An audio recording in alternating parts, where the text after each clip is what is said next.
Hi అండి. అందరికీ నమస్కారం. ఎలా ఉన్నారు? అందరూ బాగున్నారా? అయితే మనం గాజర్ అంటారు గదా!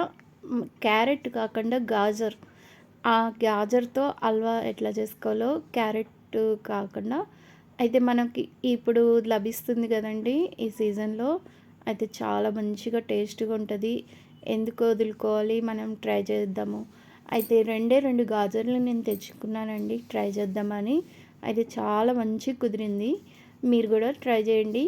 ఇది ప్రాసెస్ అన్నీ మీరు చూసేసుకోండి. నేను మంచిగా తురుముకున్నాను.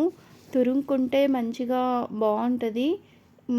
మనం ముక్కలు చేసి ఉడికించేసుకుంటే అది అంత టేస్ట్ అనిపియదు. ఇట్లా తురుముకుంటేనే బావుంటది.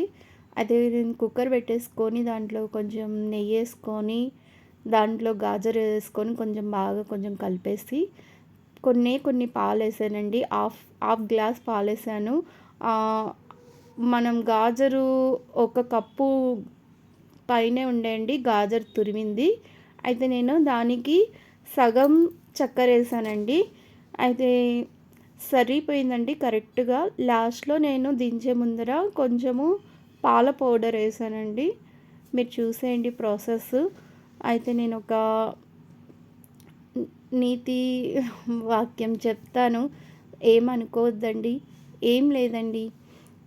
మన సొంత వాళ్ళన్నదే మన డబ్బు ఉంటేనే మనల్ని గౌరవిస్తారు.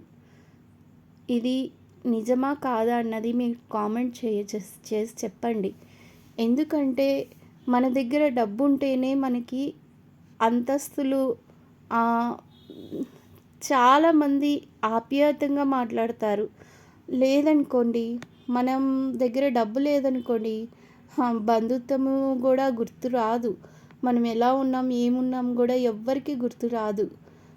డబ్బు మరియు బంధుత్వం మన జేబులో డబ్బు లేకపోతే సొంత బంధువులు కూడా మనల్ని పరాయిలాగా చూస్తారని క్రమంగా మాట్లాడటం మరియు పిలవడం కూడా తగ్గిస్తారని వివరిస్తున్నానండి.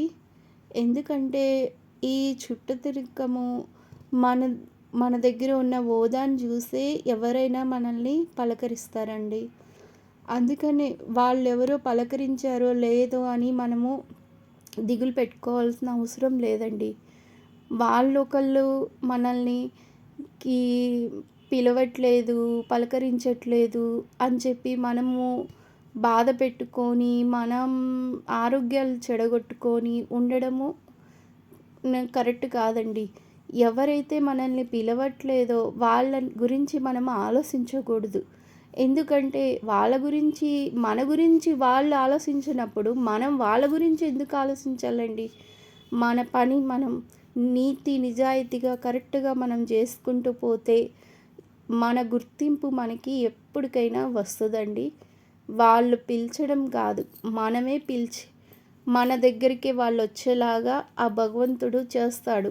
ఇది 100% నిజమండి. మీరు నమ్ముతారో నమ్మరో ఇది మీరు కామెంట్ చేసి చెప్పండి.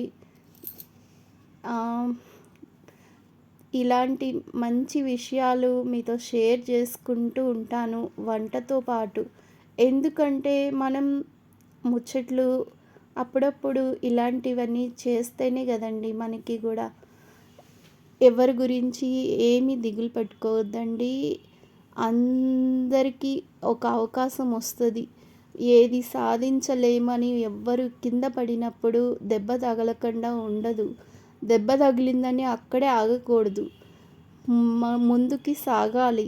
అక్కడే ఆగిపోతే మనకి దెబ్బ నొప్పి ఉంటుంది. ముందుకు కూడా సాగలేము. అందుకనే ఎప్పుడైనా సరే దెబ్బ తగిలింది అని అక్కడే ఆగిపోకుండా మనము ముందుకెళ్తూ ఉండాలండి. ఇదే నా చిన్న వాక్యం అండి. మీకు నచ్చితే లైక్ చేయండి, సబ్స్క్రైబ్ చేసుకోండి, వీడియోకి లైక్ చేయండి. నేను కొత్తగా యూట్యూబ్ ఛానల్ స్టార్ట్ చేస్తున్నాను. Thank you watching.